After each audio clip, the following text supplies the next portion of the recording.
Hello, everybody. Welcome to the Buckeye Weekly Podcast. I am Tony Gerdeman here, as always, with Tom Orr. Tom, how's it going?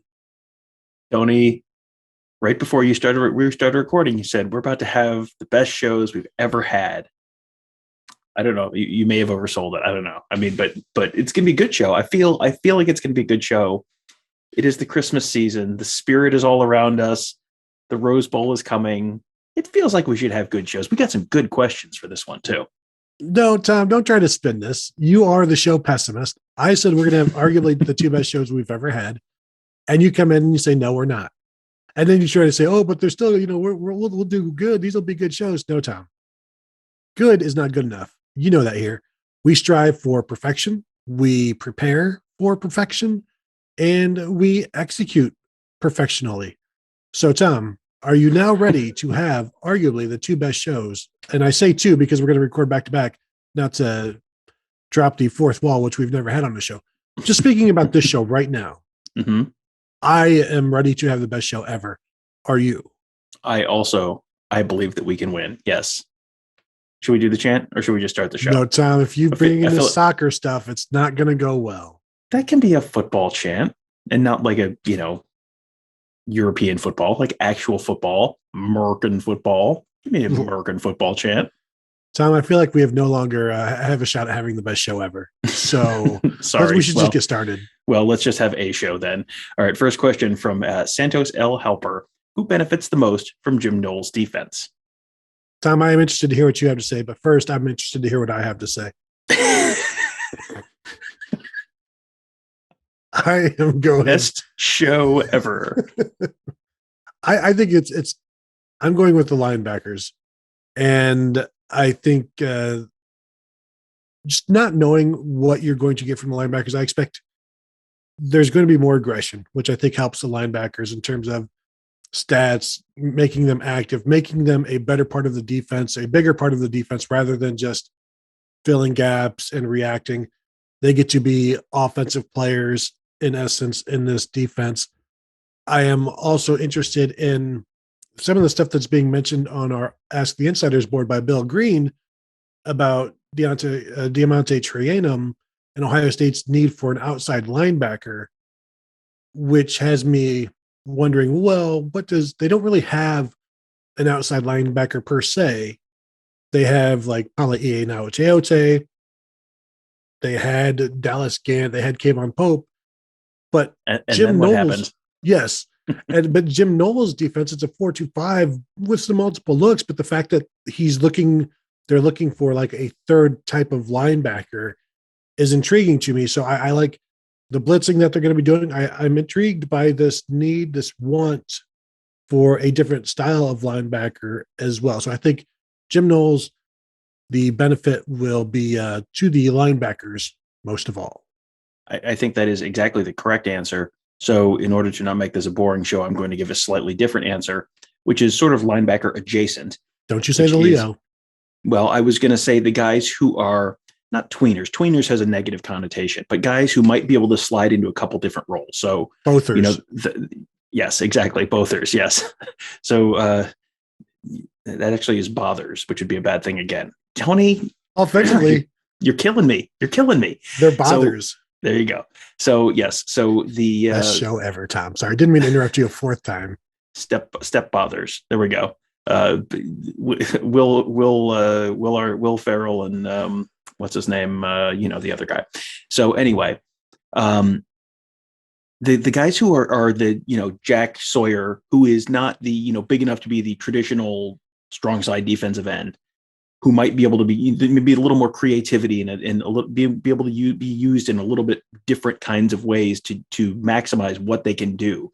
And, I think they did a decent job with that with the bullet type spot. And, you think you're going to see maybe more of that where you've got guys who are just like good athletes. And, I think we're going to see that with Sonny Styles, whether that's in 2022 or 2023, you're going to see some of those guys who are not necessarily the traditional prototype guy who's exactly the same size as everyone at this position has always been.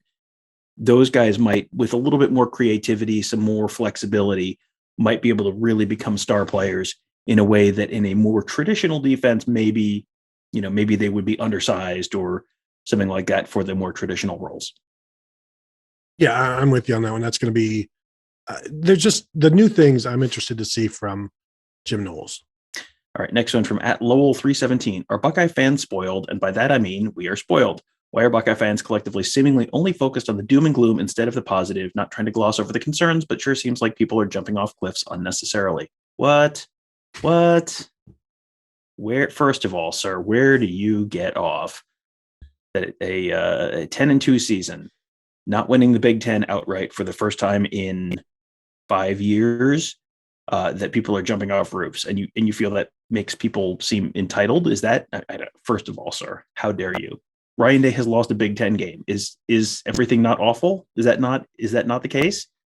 I feel like it became, like if you've ever worked in an office where they like have pizza on Friday, and it's like the first time there's pizza on Friday, it's like, yeah, all right, this is awesome. And then next week it's, oh, this is pretty good. All right, good.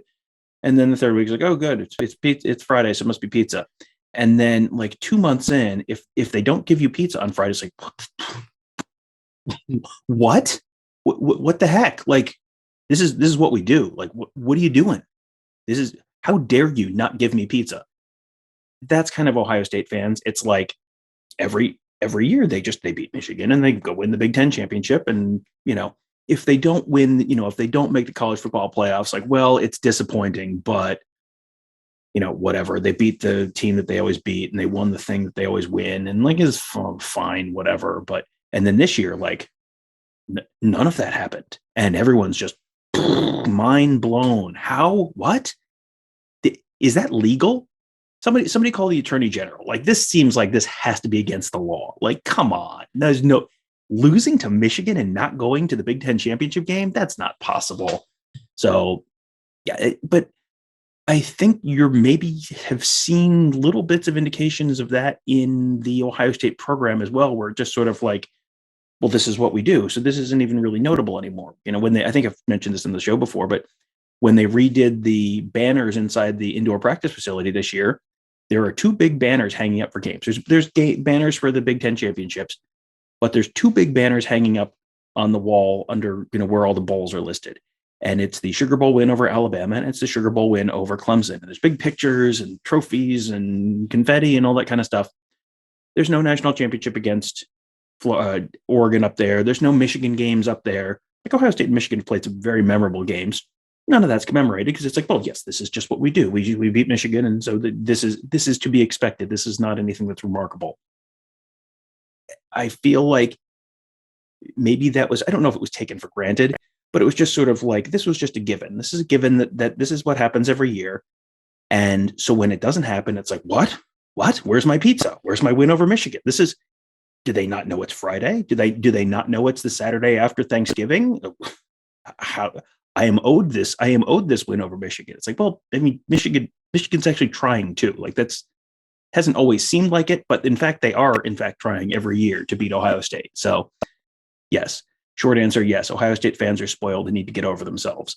Longer answer, but we're greatly appreciative of your passion, because that makes you want to listen to podcasts every day, all year, which gives us, otherwise Tony and I are just talking to ourselves. So thank you for being crazy, but you're all kind of crazy. But thank you. Thank you, nonetheless. The pizza analogy is completely apt, and it's one that I lived. And not only do office workers get spoiled by they start to resent, like, Donato's again. Can we not change this up? Does it always have to be the same pizza place? And then finally, when it doesn't happen, somebody's like, I didn't pack today because it's supposed to be pizza. Like, you have literally ruined my life. Now I'm going to have to go down to the cafeteria, or if you have no cafeteria in your building, what are you going to do then? Nothing. You're going to starve. You're going to die because they didn't have pizza that day. But there is this expectation. And Tom, I have opened up a case with the Better Business Bureau against Ryan Day. Smart. Just smart.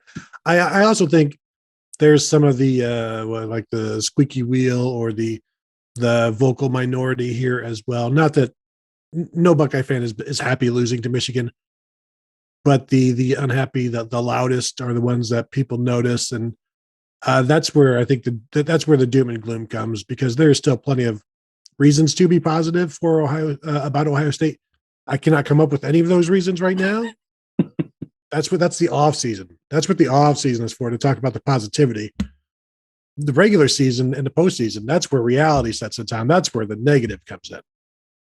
Yeah, there is a certain brand of Ohio State fan. Like the squeaky wheel is definitely true, because the loudest, angriest people are the ones who are on online the most and posting the most and using the most capital letters in the middle of words, and so you see them the most. But there is a certain unique miserableness to the existence of the demand excellence guy, where it's like, well, if I'm not calling out Ryan Day for his failures on this message board, then who will?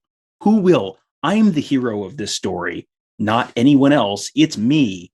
Because if I don't call him out, how will Gene Smith know that they lost to Michigan? Like,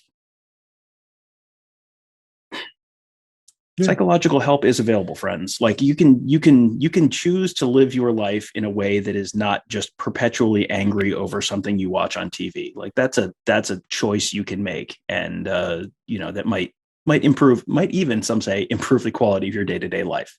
Who's to say? Next one from Colonel Clam 97, which is a fantastic name. I can't seem to get a read on TreVeyon Henderson. It is more evident that his talent is special, but what kind of back can we expect him to be moving forward? I'm so used to the elusiveness of Dobbins, but who was Henderson's most comparable back? And the funny thing, the context here, and I'll let you answer, but the thing that immediately struck me was everyone remembers J.K. Dobbins in 2019. Do you remember J.K. Dobbins in 2018, Tony? Yes, he was a sub 5 yard per carry back. Very different than he was in 2017 when he exploded on the scene and he became known for his jump cuts. And then in 2018, the holes weren't there as much, and he was also looking for home runs. And we've documented that numerous times over the years. And he was slow and wasn't fast enough to even hit the home runs, to hear some people tell it. And then 2019, he rushes for 2,000 yards. Was very much the back that the culmination of the freshman that we saw over his 3 years. I read this and I'm thinking, like, well, TreVeyon Henderson is an elusive guy. Some of that elusiveness went away for maybe, I don't know, the 5th, 6th game of the season, halfway through the season, where it felt like, and I've said this before here, where maybe the call for toughness made him put his head down more and maybe not keep his eyes up looking for that elusiveness, and is just looking for that 5th yard rather than that 40th yard, like trying to make a 3-yard carry, a 5-yard carry like Ryan Day preaches.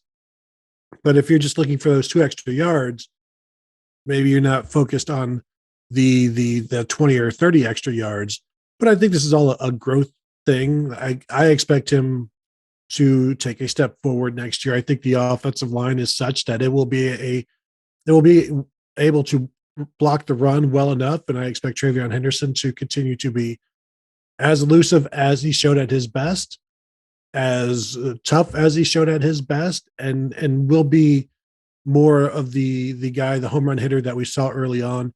Even with more tape, I think he left a lot of yards on the field this season by just trying to move the ball. And there's a happy medium there that I don't think he hit, but still a very good back. I was trying to come up with a comp, and I've said in the past, J.K. Dobbins, but like, I don't know that fit so much by the end of the year. And now I'm thinking the name that comes to me is Antonio Pittman, in terms of like the elusiveness, the north, south, east, west aspect of him is kind of where I am. I think I could very well see him having like the 1,400 yard season that Antonio Pittman had in 2006 next year. Yeah. And, I think he's probably the rich man's Antonio Pittman in a lot of ways. Yes. I think, he's ahead of, just stylistically. That's exactly the comp I was going to make. But, I think something that's worth keeping in mind, when was the last time an Ohio State running back peaked in his freshman year? Because I don't think there's an answer other than Maurice Claret here. You go back. I mean, that was less of a peak than we're talking about here. But, these guys do tend to get bigger, stronger, better, faster as they go through their careers at Ohio State. And with the wide receiver unit potentially turning over a couple of spots next year, it feels like you're maybe going to be leaning on him a little bit more. You're going to get a few more carries next year. We'll see what the depth behind him looks like. If he may be more of the bell cow next year, where it's not, carries are not getting split 2 or 3 ways in games. He's going to have more 20, 25 carry games. And as he gets bigger, stronger, the offensive line might be a little bit more of a run blocking offensive line next year if you don't have the 4 tackles. I mean, all of that to me suggests he's going to take a step forward next year. So yeah, Antonio Pittman is a good comp, but Antonio Pittman is definitely not the ceiling either for TreVeyon Henderson. There's also some Ezekiel Elliott, I think, there that he can catch the ball, he can throw the ball or run the ball. But Elliott just kept getting bigger and bigger in terms of, like, he came into Ohio State like 205 pounds and left at like almost 230. But there's some similarities there as well. Sorry, didn't mean to cut you off there, Tom. That's quite all right. I'm sure Ohio State fans don't mind you comping a current player to Ezekiel Elliott. I'm sure they're fine with that. Next one from @TLAG786366326. Serious question. Can Ryan Day say no if a senior or super senior wants to come back for an additional year, 5th plus year? For example, if Tyler Friday and Javonte Jean-Baptiste want to come back and there's enough young depth that they would not be playing significant minutes. I don't know if they can lock the doors of the facility. I mean, I guess theoretically you could. That's really not how it's going to play out.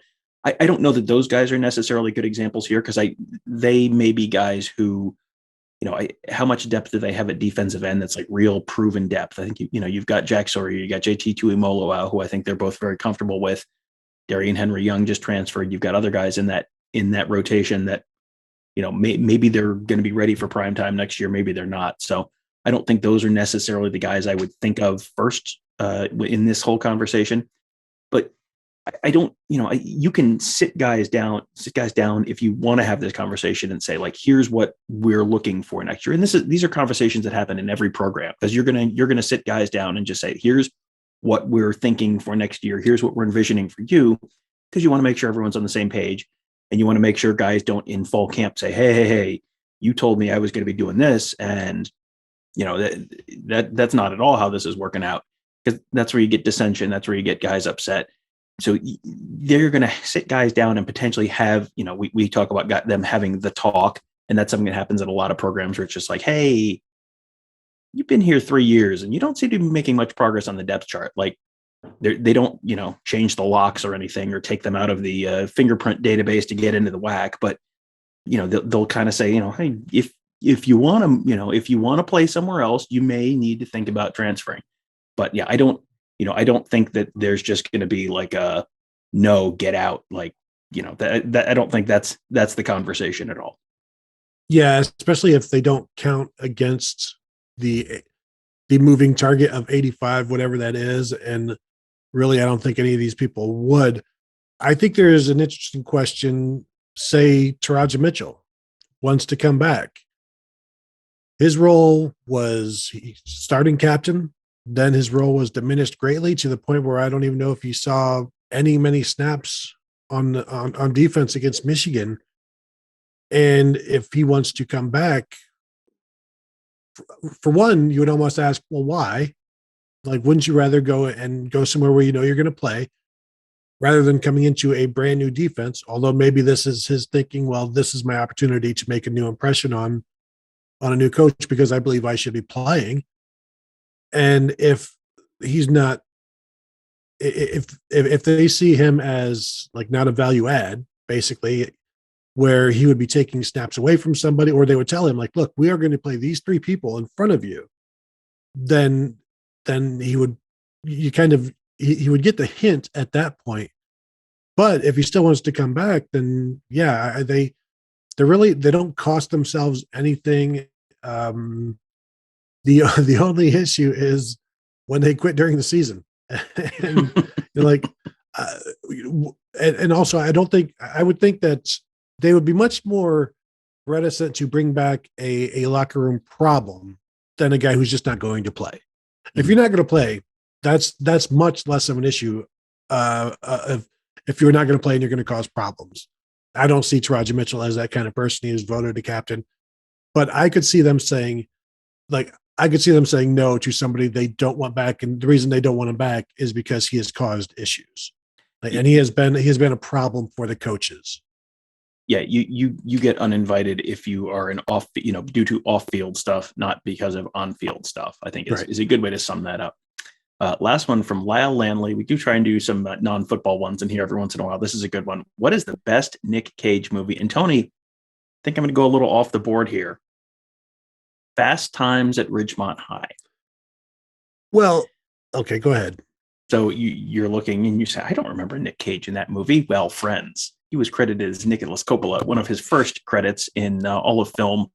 He originally went out for the role of Brad, which was later cast as Judge Reinhold. He apparently would have gotten the role of Brad if he was 18 years old, but he was 17. And so due to the rules involving number of hours that a minor can work, they couldn't get away with having him in the movie as Brad. So they had him be one of the other people at one of the fast food restaurants that Brad worked at. Not the pirate hat one of the other ones, but he was in some of those scenes. He may have had a line or two.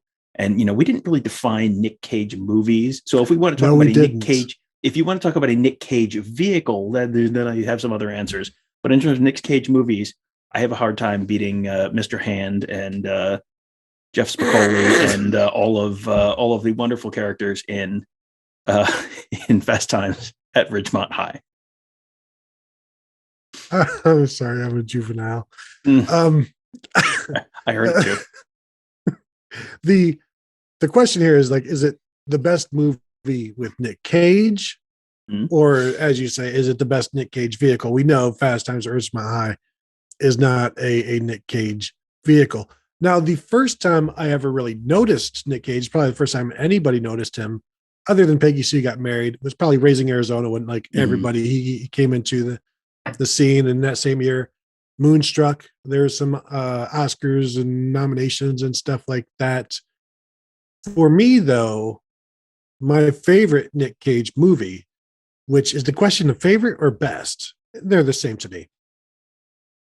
It's going to be Gone in 60 Seconds, because that's probably the one I have seen the most when it's, because I'm a big, heist movie is probably my favorite genre. Mm-hmm. And that's, how many heists are there, Tom? 50, basically. Mm-hmm. Okay. Mm-hmm. So they've got to steal a lot of cars. They don't have a lot of time to do it.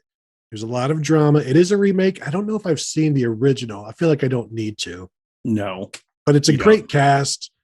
And there's nothing bad about it. I'm trying to think that there's nothing bad about it. There are gifts that come from it, good stuff. And really that was peak Nic Cage for me, because I also saw I know we could talk about Face Off as well. People love Face Off. That was my first experience with, Nic Cage is kind of an overactor. That was the first, that was when that was when it started to hit, because it didn't hit with Con Air, didn't hit with The Rock. I never saw Leaving Las Vegas. He won an Oscar for that. I don't know if you ever saw Kiss of Death, which was you know what is famous about Kiss of Death, Tom? I don't know. Remember David Caruso and NYPD Blue? And how could I forget? He left NYPD Blue to go do movies. This was, I think, his first movie, Kiss of Death. How'd that go? And this was, I enjoyed it because it was in the wake of Pulp Fiction and all of these, Eight Heads in a Duffel Bag, all of that genre where everybody's trying to get on the Usual Suspects, Pulp Fiction train. And Nic Cage is like this buff bozo mob boss of some sort. And it was pretty good. But I still think, and I know you're going to say Captain Corelli's Mandolin, but for me, it's Gone in 60 Seconds. Do you know what number 2 is?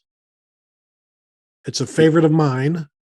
If it's not one you've said yet, right. I don't know. Because it is also a heist movie. Is it the one where he's got to steal the Constitution? National Treasure? It's the Declaration of Independence. Oh, sorry. Yes.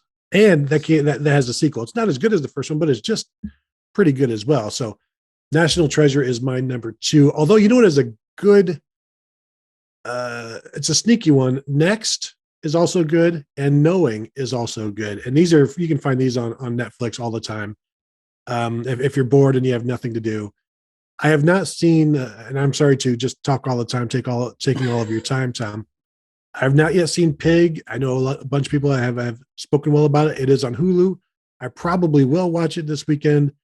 I've not seen Willy's Wonderland. I'll get to all of these things, but just some of my Nic Cage thoughts. Tom, go ahead.